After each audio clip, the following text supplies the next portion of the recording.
대장동 사건을 중심 테마로 삼은 소설 꺼져라 개츠비.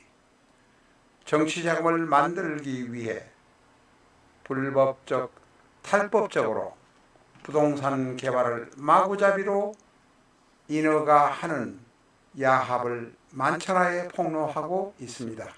김만배, 이재명, 김건희의 이미지까지 등장합니다.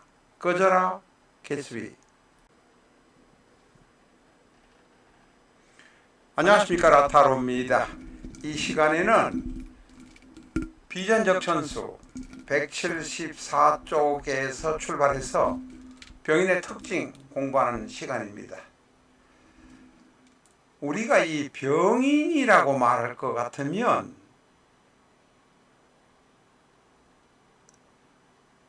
갑자, 얼축, 병인 이렇게 말하는 60간지의 기둥을 말합니다. 그 중에서도 특히 많은 사람들이 일주만을 생각합니다. 병인일주, 그렇게 생각하시면 안 된다 말씀드리는 것입니다. 굉장히 중요합니다. 이 병인이 월주에 있을 수도 있고 시주에 있을 수도 있습니다. 물론 병인이 그렇게 있는 경우는 이제 편인의 생은 아닐 수 있습니다. 왜? 병이 일간이 아니기 때문에 그렇습니다. 월주라는 기둥에 있을 수도 있고 시주라는 기둥에도 있을 수 있을 때 이 병인의 특징이 어떤 게 있겠는가를 알아야 한다는 것입니다. 또 하나, 일간은 병인데 이 인이 월지에 앉아 있을 수도 있고 시지에 앉아 있을 수도 있습니다. 물론 연지에 앉아 있을 수도 있습니다. 이런 경우가 되면 일간 병화에서 인을 보면 이는 편인이요 생이라는 것입니다. 병과 인의 관계를 보면 이는 병에 대해서 편인, 인성이라는 육친을 가지고 있고 12운성은 생이라는 육친을 12운성의 뜻을 가지고 있습니다. 그래서 이 병인이라는 걸 볼 때 자꾸 일조론만으로 좁혀서 보면 그분은 10년 돼도 사주를 잘 못 본다, 이렇게밖에 말할 수 없습니다. 이 병과 인을 볼 때 일주만으로 보시지 말라. 일주 안에 있을 때 무병갑이야 어디 인성이야 어디 가더라도 똑같겠지만 편인의 생은 아닐 수 있다. 월주에 있을 때는 아니다. 시주에 있을 때 아니다. 이런 것을 알아야 합니다. 일간이 병화일 때 인목이 월지나 시지에 있을 때에도 편인에다 생이라는 것을 인식한다면 사주 보는 간명의 기법이 확 달라진다 라는 것을 아셔야 합니다. 자, 병인에 관한 이야기로 다시 돌아왔습니다. 병인이라는 기둥을 보면 주로 일주만을 생각한다고 하지만 이게 월주나 시주에 있을 수도 있다는 말을 들었습니다. 그것도 생각하면서 이걸 보셔야 한다는 겁니다. 병인일주의 경우는 낙천적이고 대인관계에 있어서 대단히 훌륭합니다. 그것은 병화 일간의 공통된 개념입니다. 이 병이라는 것이 폭넓고 여기저기 많이 다닌다는 의미입니다. 병이라는 태양빛은 태양빛이 아니라 햇볕은 어디에도 다 다가가기 때문에 그렇습니다. 그러나 병인은 대단히 자기 중심적인 모습이 있다. 태양의 성질하고도 같습니다. 지지에 있는 인이라는 호랑이도 마찬가지입니다. 대단히 자기 중심적이라 남한테 잘 해주다가 욱하는 성질을 내는 경우도 많습니다. 그래서 여성이라면 남자가 병인인 경우, 남명 병인을 만날 경우에는 그런 꼴도 당할 수 있으니 병인을 만만하게 보면 안 된다라는 것입니다. 병인은 홍염입니다. 이 홍염에 관한 것은 내중에 말씀드릴 것입니다만은 이 임목이 일지에 있거나 임목이 월지에 있거나 연지에 있거나 간에 병이 인을 보면 홍염이다.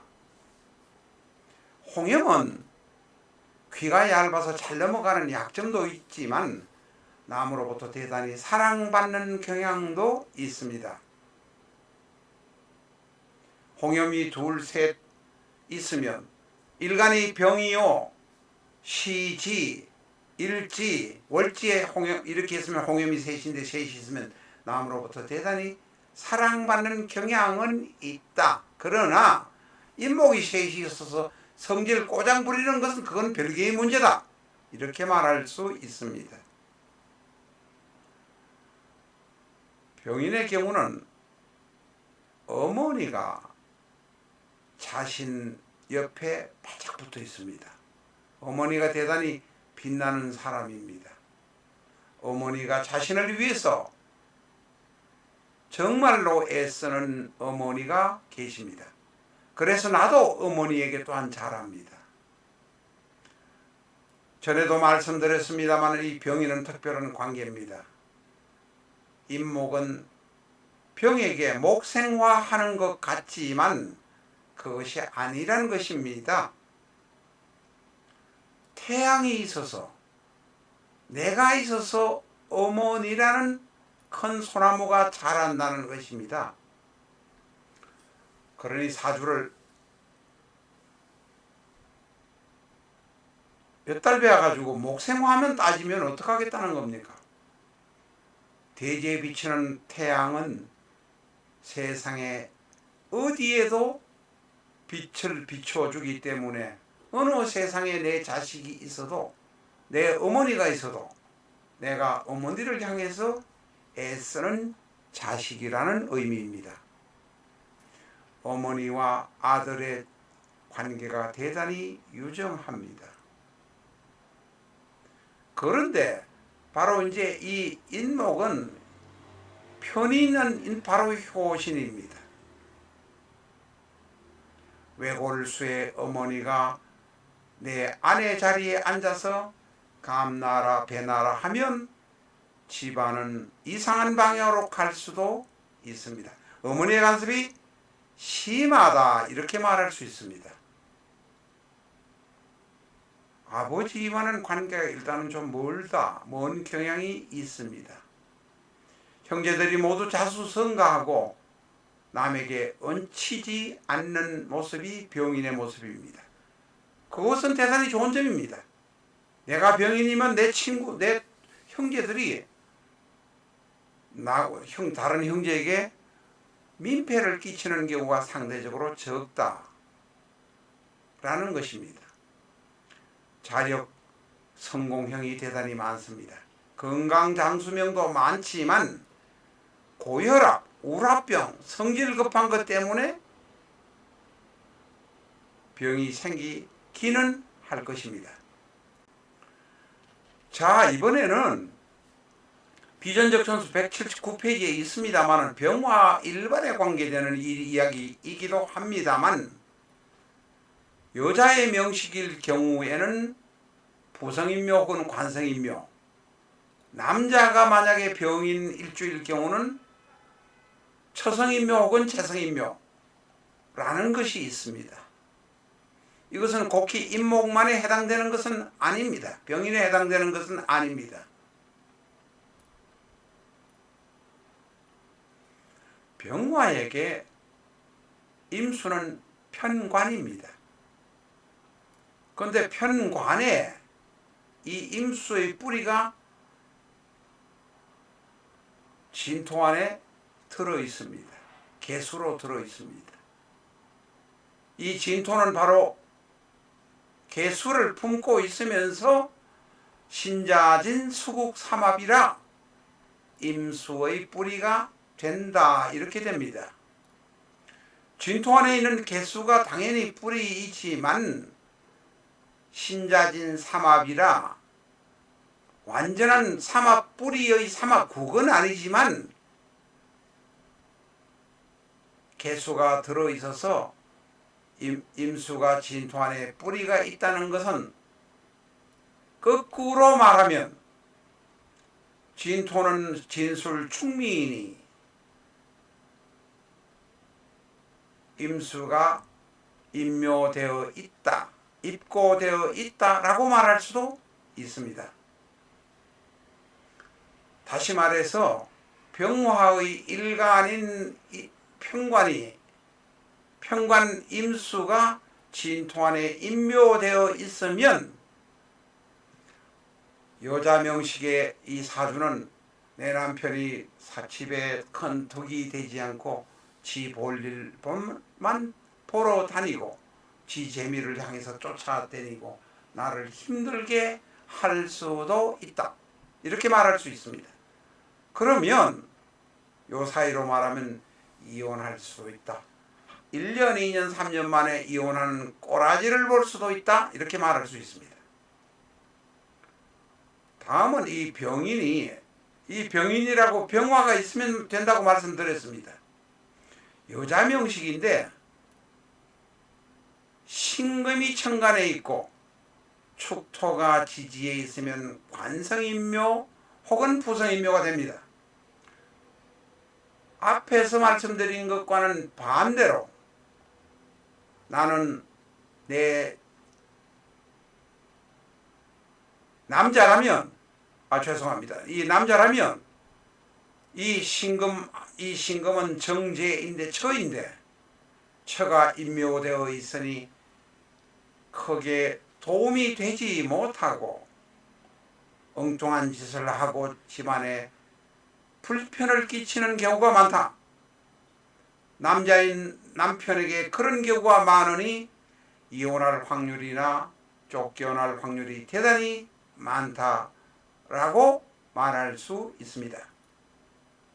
간단하게 위에 명식은 여자의 명식으로 부성인묘, 관성인묘, 밑에 명식은 남자의 명식으로 처성인묘 혹은 재성인묘라고 말하고 있습니다.